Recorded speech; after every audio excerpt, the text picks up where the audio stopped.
I also want to thank Daniel. I want to thank these fine poets here that I'm sharing the podium with. And I want to thank, among other people, our Jeff Harden here, who was kind enough to blurb this book.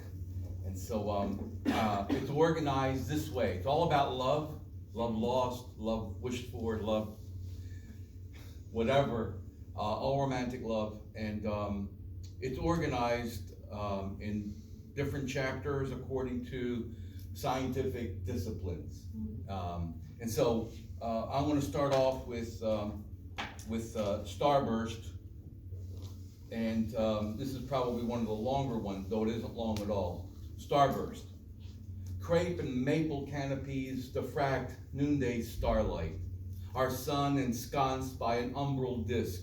Soon 1,000 black and white crescents of moon and sun slip through leaf clusters of pinhole cameras onto my driveway.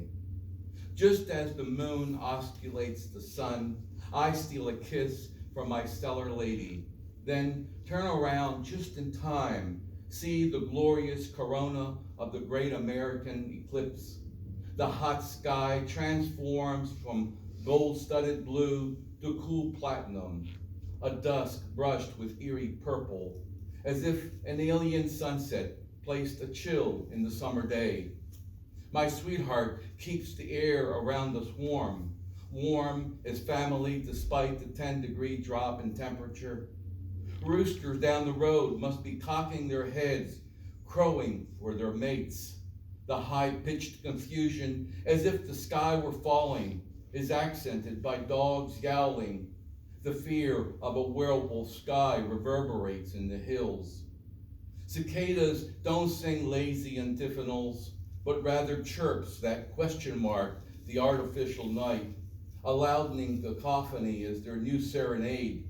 When the wedding ring flares in the sky, when the bridegroom's son hides behind his lover's bejeweled veil, even if it's just for a shy moment. But when shadowy Celine disrobes and her bow shines his enchanted smile, they stop their cries, lay down their timpani, and I, engaged, arm in arm, embrace my wife, the sun starbursting in her eyes, but my heart is still eclipsed by hers. The next one, even though it's not September 29, nevertheless, it's something that most of us do in the mornings. It's National Coffee Day. And it's it's National Coffee Day, but alone in a crowded cafe, I stare into the black cup of coffee. She waves from my heart's pulse, travel across its surface. Cream pours slowly into the black liquor. I am drunk with thoughts of you. Silk swirls, milky, like shimmers of stars in the cup. I imagine ancient light thrum inside space-time as if a membrane, resonant as a drum, gong of gravity bearing down with weight of my kisses, rippling to you on the other side of the universe.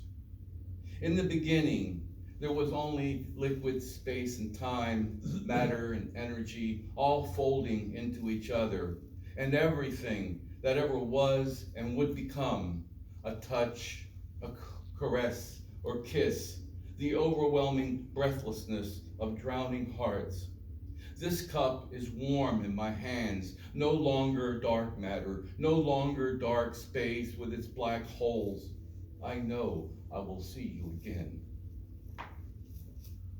And then jumping to physics, my professor at Georgetown University, when I was going for my master's in physical and theoretical chemistry, said, imagine a world where Planck's constant is 1. It's a very small number, and everything is based, the probability of the atomic, where things are in the atomic world are dependent on this thing. So I took that idea many years later and switched it around, and the characters are in a world where Planck's constant is 1. and they're wishing something else. Okay, here we go. The Heisenberg uncertainty. And the epigraph reads, energy and time and momentum and position as conjugate variable pairs cannot be known precisely in the same instant. There's uncertainty. The Heisenberg uncertainty. What are my chances of embracing you, finding your lips on mine? In this universe, our flesh is ethereal and our souls mesh. Right now, I can sift your heart with my ghostly fingers. Find a shadow of me there. There's no uncertainty in that. Across the room, you don't see me. I sense the wisp of your hair, your thoughts, mere waves pulsing through me. When I touch you, you won't be able to tell how fast my heart is beating. You could only guess, but you'd be right. Imagine a world different from ours, where Planck's constant is not equal to 1, but minuscule, shrunk down 34 orders of magnitude. In that universe, I would feel the texture of your lips, and you would know precisely where I am.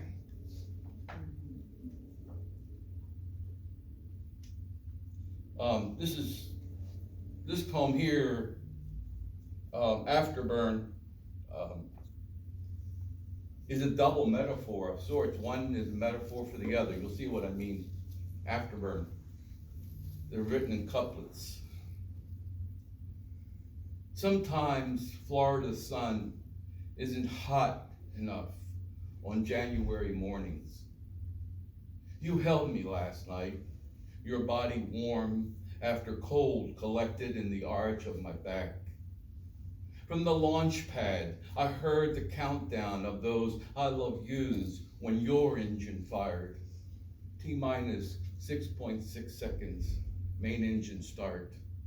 When the moment had come, we lifted off. That's the way our kisses always felt. Milliseconds afterwards, hot puffs, dark gray smoke, not cigarettes. You're on fire, baby. If only I could reseal my lips to yours. The wind shear of your breath might have saved us. At T plus 73 seconds, we came apart. My heart lost it higher than 48,000 feet, with shards of cold-shouldered sun, a bit closer to heaven. We all knew exactly what happened.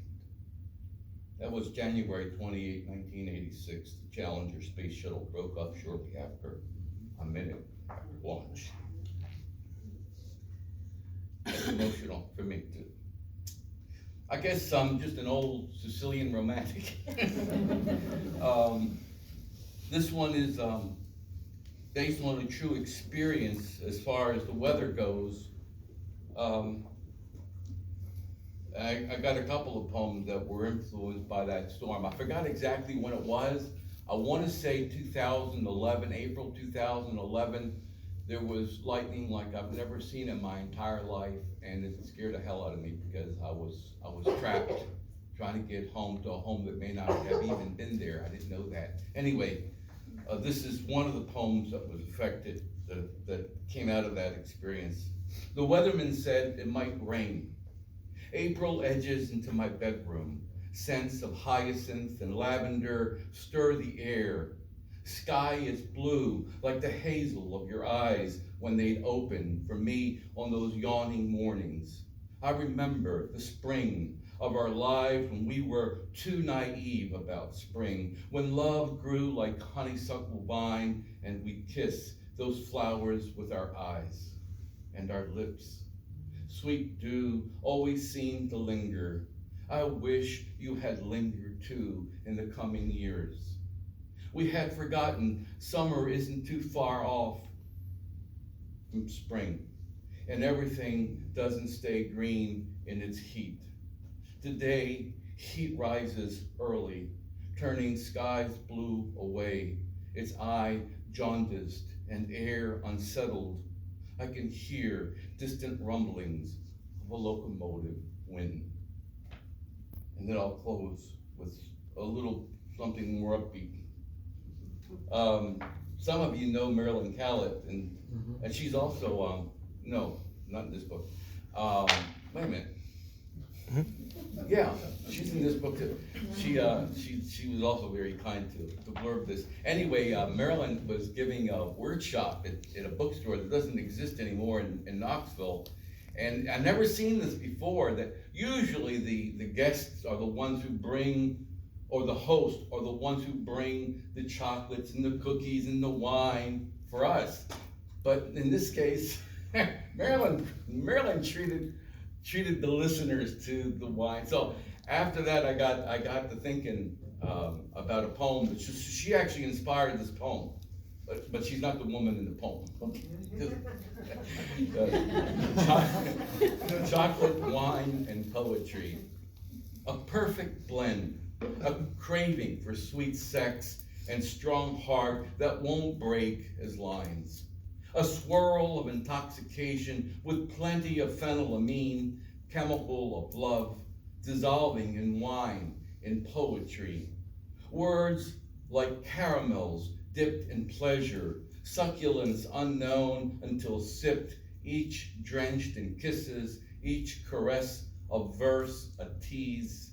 Blackberry and cherry, fruit forward, vanilla and French oak, supple leather with tobacco and pepper lace the palate.